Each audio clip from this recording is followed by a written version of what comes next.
कि वो प्रदेश के दौरों पर निकलेंगे जहां रैलियां कर अपनी ताकत दिखाने का प्रयास करेंगे।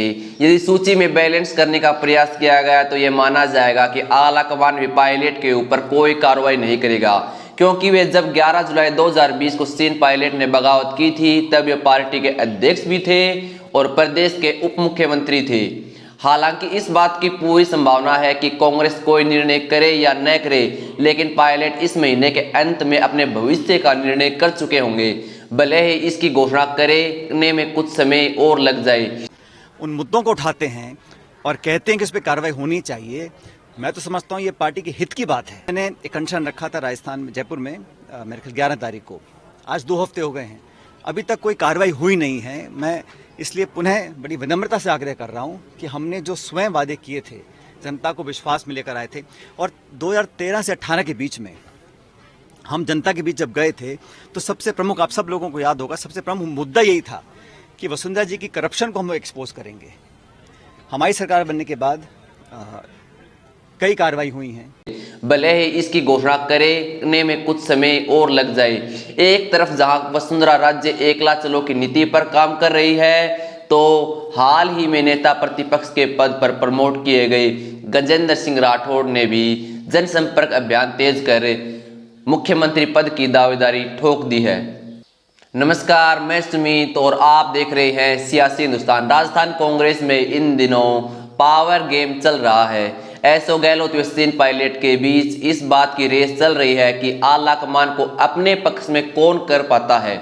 यह भी सोचनीय बात है कि एक तरफ 3 बार मुख्यमंत्री व गांधी परिवार के सबसे विश्वसनीय एसो गहलोत हैं, तो दूसरी तरफ सचिन पायलट हैं।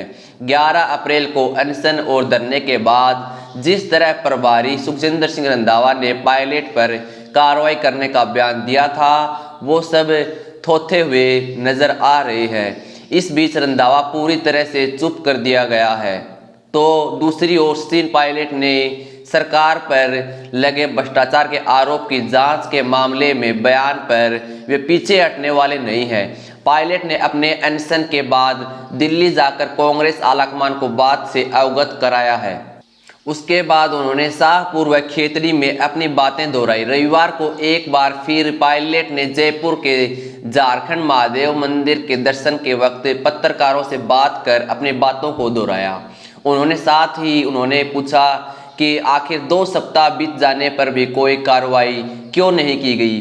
सितंबर में एसओ गर्ल्स कैंप द्वारा सोनिया गांधी के नुमाइंदे मल्लिकार्जुन खड़गे और अजय माकन की बेइज्जती करने के मामले में भी कार्रवाई नहीं होना दुखद बताया है।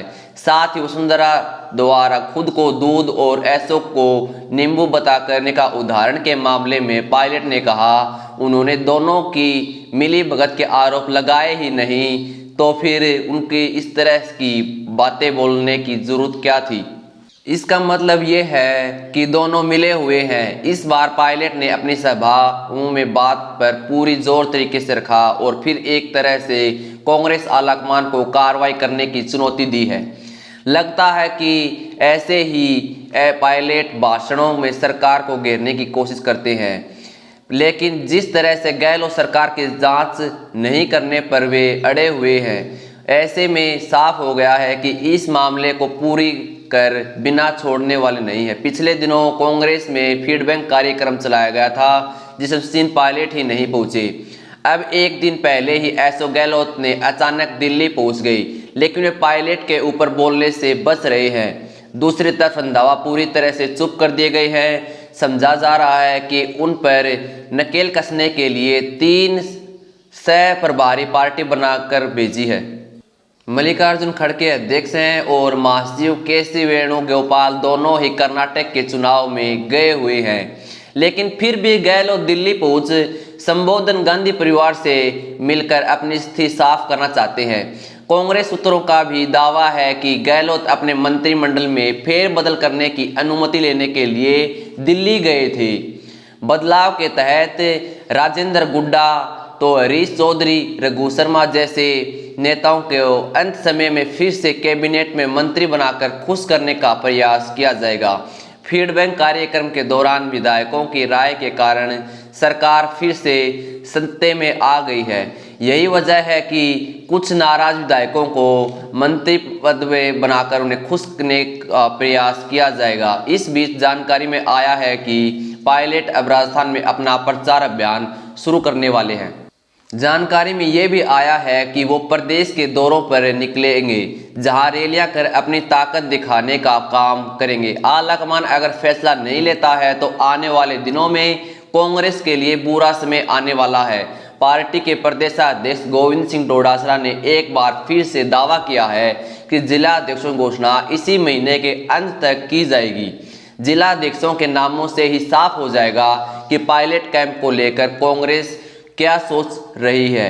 यही यदि सूची में बैलेंस करने का प्रयास किया गया तो ये माना जाएगा कि आलाकमान में पायलट के ऊपर कोई कार्रवाई नहीं करेगा। जिस तरह से पिछले दिनों पायलट को कर्नाटक में स्टार प्रचारकों की सूची में जगह नहीं दी गई थी, उसी तरह यदि जिला अध्यक्षों में भी उनको नजरअंदाज किया गया तो साफ हो जाएगा कांग्रेस किसी भी सूरत में पायलट के साथ समझौते करने के मूड में नहीं है और अशोक गहलोत ही को एकमात्र बॉस मान लिया है। लेकिन सवाल ये उठता है कि क्या सचिन पायलट भी आला कमान के अनुसार अब गहलोत को अपना बॉस मान लेंगे? असल बात तो ये है कि सचिन पायलट ने ना तो कभी गहलोत को बॉस माना और ना ही मानेंगे। कारण यह है कि दोनों के बीच लड़ाई जिस चीज़ को लेकर है वह गहलोत छोड़ने को नहीं चाहते और पायलट उसे पाए बिना रह नहीं सकते। इन बीच कांग्रेस आलाकमान आखिरकार एक बार फिर बीच का रास्ता निकालने का प्रयास कर रही है, लेकिन रास्ते में बहुत कांटे हैं। राजनीतिक जानकारों का मानना है कि कांग्रेस आलाकमान सचिन पायलट को फिर से अध्यक्ष बनाकर उनको अगली बार मुख्यमंत्री बनाने का आश्वासन देकर मना सकते हैं। किंतु ये बात असंभव जान पड़ती है, क्योंकि जब 11 जुलाई 2020 को सचिन पायलट ने बगावत की थी तब वे पार्टी के अध्यक्ष भी थे और प्रदेश के उप मुख्यमंत्री भी थे, तभी उन्होंने समझौता नहीं किया, तो अब क्यों मानेंगे? दूसरी बात यह है कि तब वे सरकार में खुद की थी और अब फिर से कांग्रेस की सरकार बन जाएगी, इस बात की गुंजाइश भी नहीं है। तो पायलट ऐसा क्यों करेंगे? ये बात तो तय हो चुकी है कि पायलट आर पार की लड़ाई लड़ रहे हैं, लेकिन इस बात का अंदाजा किसी को नहीं है कि आगे आने वाले समय में क्या होने वाला है। कांग्रेस के नेताओं ने चुप्पी साध रखी है, लेकिन मानने में पहले भी आपको बताया था, अब फिर से बता रहा हूँ, सचिन पायलट ने अपनी पार्टी बना ली है। बस इस बात का इंतजार है कि कांग्रेस आलाकमान को क्या निर्णय करना है, क्योंकि पायलट नहीं चाहते कि वे खुद आगे बढ़कर पार्टी न छोड़े और अशोक गहलोत इसका फायदा न उठाने का प्रयास करें।